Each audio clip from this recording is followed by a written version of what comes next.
Hello everyone. In the last video, we have seen about the architecture of 8085 microprocessor, and in this video, we'll see about the interrupts and timing diagram of 8085 microprocessor. Detail. What is an interrupt?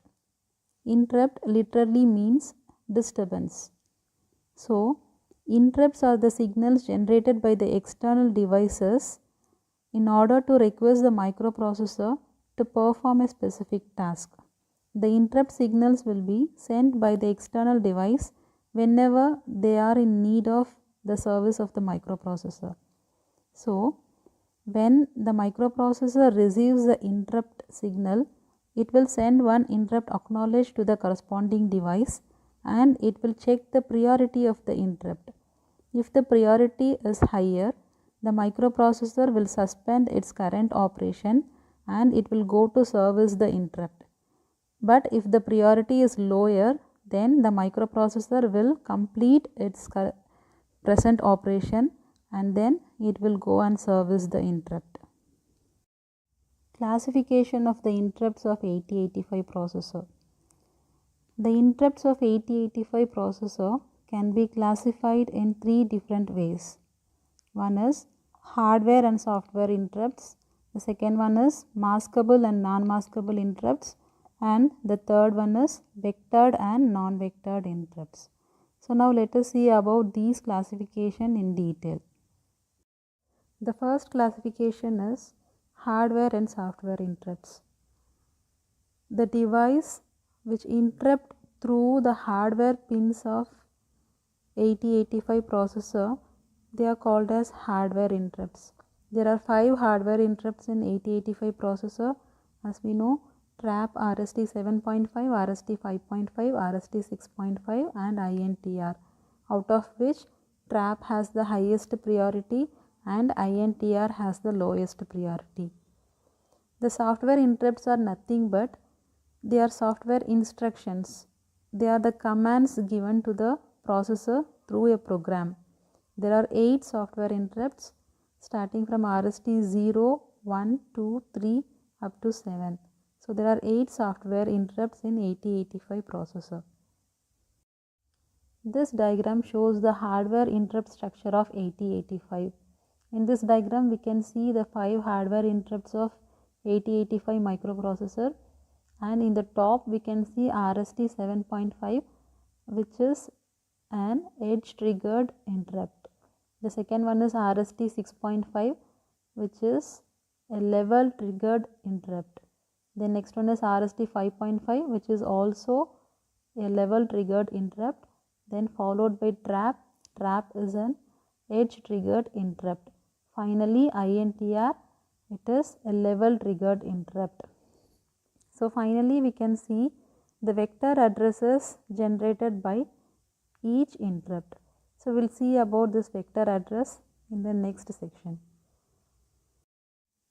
The other way in which 8085 interrupts can be classified is maskable and non-maskable interrupt. Maskable interrupts are nothing but the interrupts that can be disabled by the microprocessor. So these interrupts may be either edge or level triggered. The hardware interrupts RST 7.5, 6.5 and RST 5.5 INTR are maskable interrupts. Non-maskable interrupt is nothing but the interrupts that cannot be disabled by the microprocessor. They can also be edge or level triggered. The only non-maskable hardware interrupt is TRAP, and all the software interrupts are non-maskable interrupts. The next classification is vectored and non-vectored interrupts. The vectored interrupts are those when accepted by the processor automatically jumps to a specific vector address. If it jumps to a specific vector address, then it is called as vectored interrupt. The hardware interrupts except INTR are vectored interrupts. They have specific vector address that is shown here. The vector address of TRAP is 24, RST 5.5 is 2C and RST 6.5 is 34 and RST 7.5 is 3C. Since they have specific vector address, they come under vectored interrupts. All the software interrupts of 8085 microprocessor are vectored interrupts. They have specific vector address, and that is also shown here. RST0, RST1 up to RST7, and the vector address jumps as 0008, 1018, 2028 and 3038 respectively. The non-vectored interrupts are those which do not have a specific vector address. The vector address will not be defined. So, the interrupting devices has to specify the address of the subroutine. So, the only non-vectored interrupt of 8085 microprocessor is INTR. This INTR hardware interrupt do not have any specific address. So, whenever any IO device which is interrupting through this INTR pin, it has to specify the address of the subroutine. So that's all about the interrupts of the 8085 processor. Now let us see the timing diagram of 8085 processor. Timing diagram is nothing but the graphical representation of the operations that is taking place inside the processor. So this execution is represented in the form of T states. Some of the terms to be remembered to draw the timing diagram of 8085 are instruction cycle, machine cycle and T states. Instruction cycle is the total time required to execute a complete instruction. So that is instruction cycle. Machine cycle is nothing but the time required to access the memory or the output devices, input-output devices. Then T state. A T state is nothing but one clock period. One clock period is nothing but which has a rising edge, a level edge and a falling edge. The machine cycles and instruction cycles of 8085 processor requires one or more T states. Now let us see the machine cycles of 8085 processor in detail and how to draw the timing diagram of those machine cycles.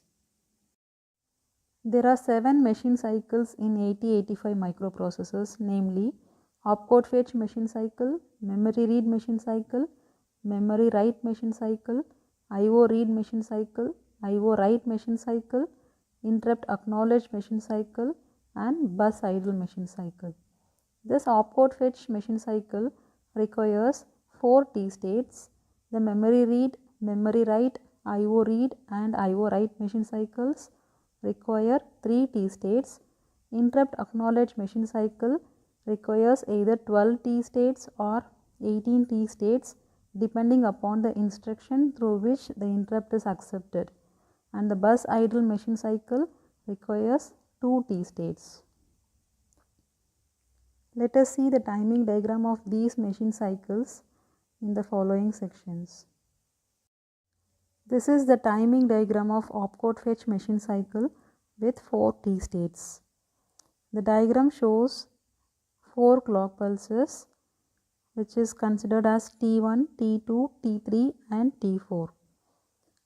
When ALE is high, AD0 to AD7 pins act as lower order address pins, and this A8 to A15 always carries higher order address pins.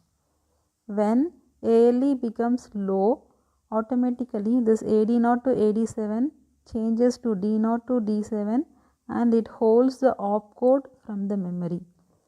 During this time, the status pins will be IO by M bar equal to 0 and S0 S1 will be equal to 1.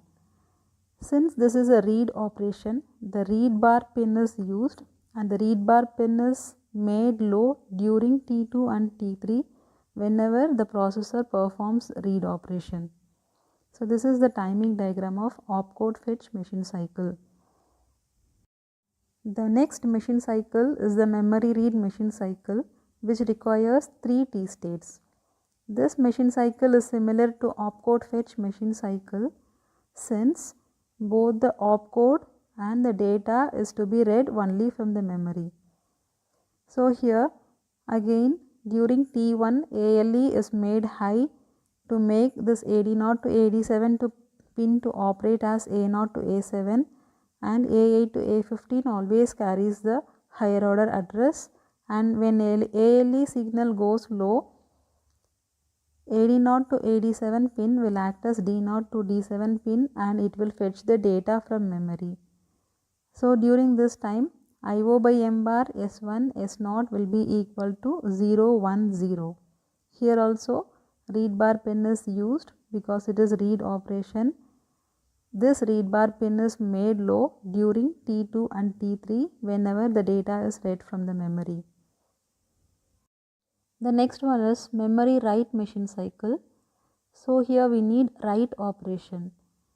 As usual, the ALE pin goes high to make AD0 to AD7 pins to operate as address pins, and it becomes low during T2 and T3 to operate this AD0 to AD7 pins as data pins. So for write operation, S0 S1 is equal to 0 1, and since this is communication with memory, IO by M bar is equal to 0. So instead of read bar pin, here we use write bar pin because we are doing write operation. So this write bar pin will be made low during T2 and T3, that is whenever the data is fetched from CPU. Now coming to the IO read machine cycle of 8085 processor.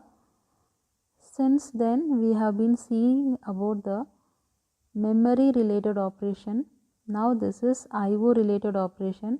So IO by M bar is equal to 1 here.